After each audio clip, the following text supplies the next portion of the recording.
Okay, as you guys can tell, I'm clearly an Eidolon fan. Yeah, that was my little truth about the song. It is out of tune, I'm sorry, I'd like to be in tune. I did a radio interview with Oracle's in back in the day. I mentioned that just like to stay in tune. I mean, I didn't really get to record this, but we were at the radio interview and we got to actually learn all the songs and play, and we've already done shows by then. It was pretty cool, but so I had to do that. It's kind of funny because I feel like, hold on, this part right here, I felt like that was Garage Inc., like Metallica. I didn't listen to any of it. I haven't listened to Garage Inc. in a few years, but I thought that was it. Okay, so unfortunately you can't see the wig. So the wig is definitely a Tony Iommi. Yep.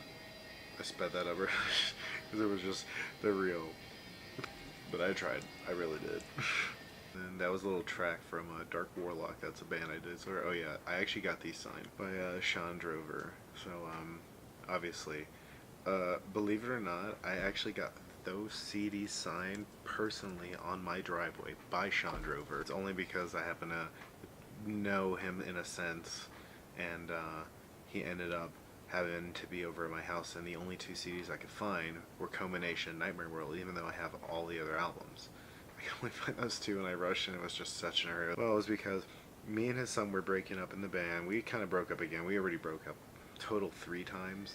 We ended up putting, like, he had his drum set at my house because that's where we all practiced also, and also at the bass player's house. We ended up practicing over at my house, and the drums stayed there for a long time, and I mean, he even had the Megadeth symbol on it that was from, I think, United Abominations tour, and it was on front of his drum set that he used to play Eidolon songs.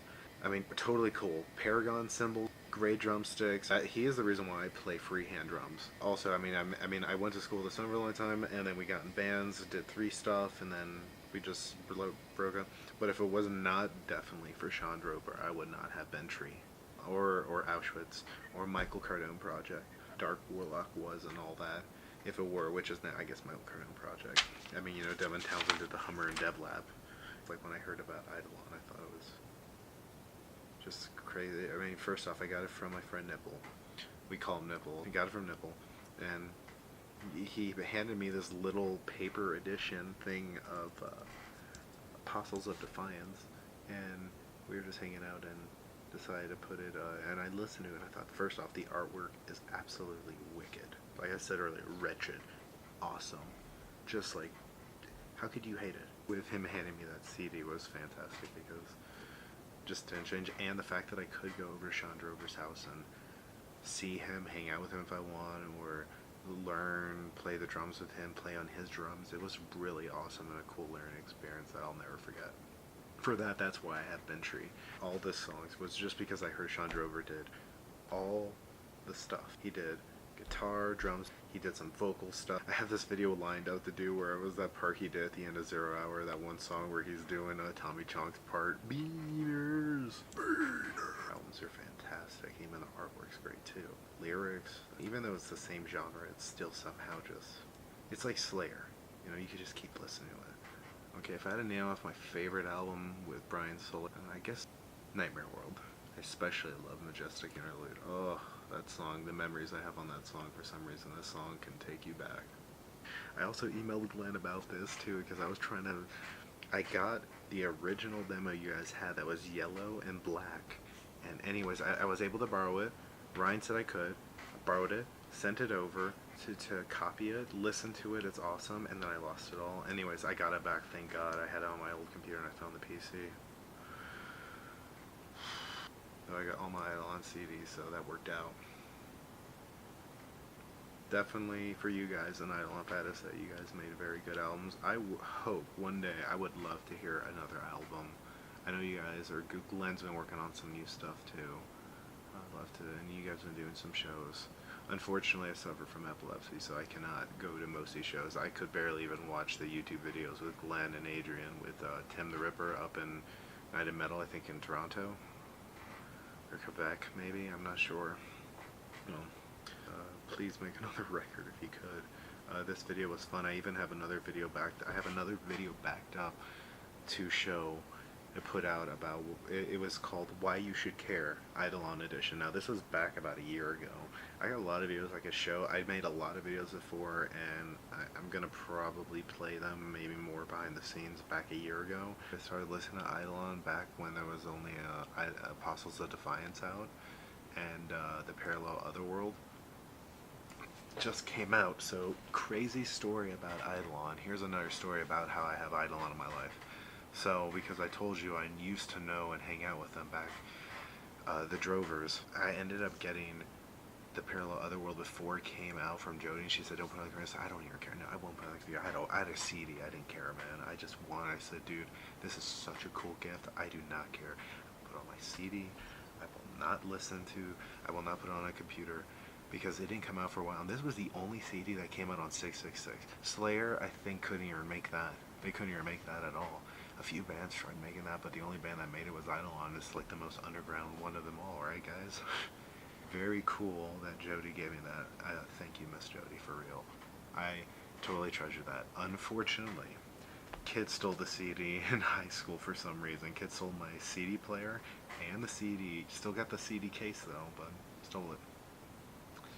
Anyways, that's a story in my life that I won't remember, because I mean that was so cool to get that CD. I wish I could just. Ugh. So I just thought it was so cool that you guys can do it. I heard that one of you guys worked in construction, in whatever field that can expand in 100 ways. Okay, just leave it in construction so it doesn't specify. And you guys were doing that while doing this. I mean, look at these helms. My goodness, you did one after the other in one case. Oh, it took me a long time, but I learned what stranded was. It was from the movie with the airplane and the kids back where they had to end up eating some of them, yeah. Alright, how about this? My top favorite songs in Eidolon. My top favorite songs from Eidolon and why. Alphabetically. Apostles of Defiance. I'm gonna have to say Apathy for a Dying World is pretty sweet. Scream from Within with that guitar solo is like Halloween. I think we know Glenn did that right there, I think. But if Sean, if I'm wrong, or Adrian, yeah. But definitely Apathy for a Dying World. I'm a sucker for a long prog song that works. Combination. Combination's obviously a good song. It doesn't matter that there's a music video making that kind of the single. Pinnacle Star was really cool sounding, very Spanish feel, awesome. But Hunt You Down, super heavy. I'm gonna have to go with Hunt You Down as my favorite. And no, Within the Gates for Prague, 18 minutes, 47 seconds, why not? Hallowed Operations, Atomic Rage, for sure. And I think Feed the Machine, you know. Nightmare World, Repulsion was sick. That solo, I'm gonna do something like that. Just is such an effect. Glenn, listen to my band in the future for Benttree or Auschwitz. I'm gonna definitely do that and make you proud on that one. Majestic Interlude, definitely my favorite song off the whole album. Like I said earlier, Parallel Otherworld. I love the cover of The Oath. I remember when I was over there, I accidentally asked Sean if he could play that riff, because I loved that so much. Sorry, because I loved that so much. And the problem was, it was like, at the time I knew was an Eidolon, but not so much. I was just getting into King Diamond and Merciful Fate, and I ended up kind of going, oh, hey, Sean, could you play The Oath on guitar? And he's sitting on his weight bench there and all that. He's just like, no, I don't know, and I can't understand why. But really, if I had an option, I would ask him many other songs in return. Parallel Otherworld is a good proggy song, obviously, in length. I do like 1,000 Winters Old. I believe Ryan liked, I think he liked Order the White Lake or Astral Flight. So anyways, okay, I gotta wrap this up. Sacred Shrine, even though the Fates Warning cover was pretty cool, that solo was sick. Silent Cries is sick. No Escape from Seventh Spirits, obviously. Diary of Madman was a sick cover. And Blood Rain, probably gonna do a cover that one day. Well, I mean, 0 Hour, awesome. So anyways, I gotta go. Alright, peace.